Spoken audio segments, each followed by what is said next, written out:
നമ്മൾ ഈയിടെയായിട്ട് ഈ വെയിറ്റ് റിഡ്യൂസിങ് ഡ്രഗ്സിനെ കുറിച്ച് ഒരുപാട് കേൾക്കുന്നുണ്ട് അല്ലേ? GLP-1 റിസെപ്റ്റർ ആഗനിസ് എന്ന് പറയുന്ന, നിങ്ങൾ കേട്ടിട്ടുണ്ടാവും, മൊഞ്ചാറോ അല്ലെങ്കിൽ ഒസെംപിക് എന്നൊക്കെ.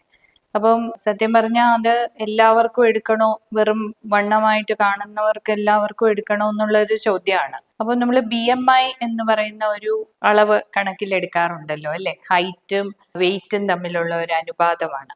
അപ്പൊ ആ അനുപാതം അഥവാ 27 കിലോഗ്രാം പെർ മീറ്റർ സ്ക്വയറിന് മുകളിലുണ്ടെങ്കിൽ, അതിനോടൊപ്പം നിങ്ങൾക്ക് ഏതെങ്കിലും ഒരു ലൈഫ് സ്റ്റൈൽ ഡിസീസ് ഉണ്ടെങ്കിൽ, അതായത് പ്രമേഹം, രക്താതിസമ്മർദ്ദം, അല്ലെങ്കിൽ ഹൈ കൊളസ്ട്രോള്, അല്ലെങ്കിൽ സ്ലീപ്പ് അപ്നിയ എന്ന് പറയുന്ന ഉറക്കത്തിലെ ശക്തമായ കൂർക്കം വലിയും പകൽ ഉറക്കം തൂങ്ങുകയും ചെയ്യുന്ന ഒരു രോഗം, അത്തരത്തിലുള്ള ഏതെങ്കിലും ഒരു സീരിയസ് ആയിട്ടുള്ള ലൈഫ് സ്റ്റൈൽ ഡിസീസ് ഉണ്ടെങ്കിലോ, അല്ലെങ്കിൽ 30 മുകളിൽ അല്ലെ 29 മുകളിൽ kilogram per metre square BMI ഉണ്ട് എങ്കിൽ ഒക്കെ തന്നെ ഈ മരുന്നുകൾ ഉപയോഗിക്കാവുന്നതാണ്. ഇതിന്റെ സൈഡ് ഇഫക്ട്സിനെ കുറിച്ച് എല്ലാവരും ചോദിക്കാറുണ്ട്. തീർച്ചയായും ചോദിക്കണം. ഏതെങ്കിലും മരുന്ന് ഉപയോഗിക്കുമ്പോൾ അതിന്റെ പാർശ്വഫലങ്ങൾ എന്താണെന്ന് അറിഞ്ഞിരിക്കേണ്ടതുമുണ്ട്. പക്ഷേ ഇതിന്റെ പാർശ്വഫലങ്ങളെ കുറിച്ച് നോക്കിയാൽ സീരിയസ് ആയിട്ടുള്ള 2 കാര്യങ്ങളാണ് പറയപ്പെടുന്നത്. ഒന്ന് അക്യൂട്ട് പാൻക്രിയറ്റൈറ്റിസ്, പിന്നെ ഒന്ന് തൈറോയിഡ് സംബന്ധമായിട്ടുള്ള ഒരു ക്യാൻസർ.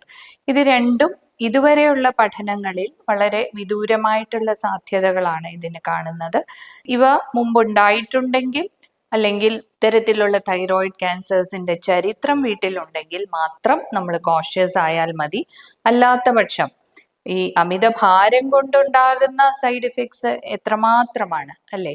അപ്പൊ അത്തരത്തിലുള്ള പ്രശ്നങ്ങൾ, fatty liver, high blood pressure, diabetes, ഇതെല്ലാം ഉണ്ടാകുന്നതിൽ നിന്ന് തടയാൻ ഈ മരുന്നുകൾക്ക് സാധിക്കുമെങ്കിൽ തീർച്ചയായിട്ടും അവ ട്രൈ ചെയ്യുന്നതിന് യാതൊരു തരക്കേടുമില്ല, അല്ലെങ്കിൽ ചെയ്യേണ്ടതാണ്.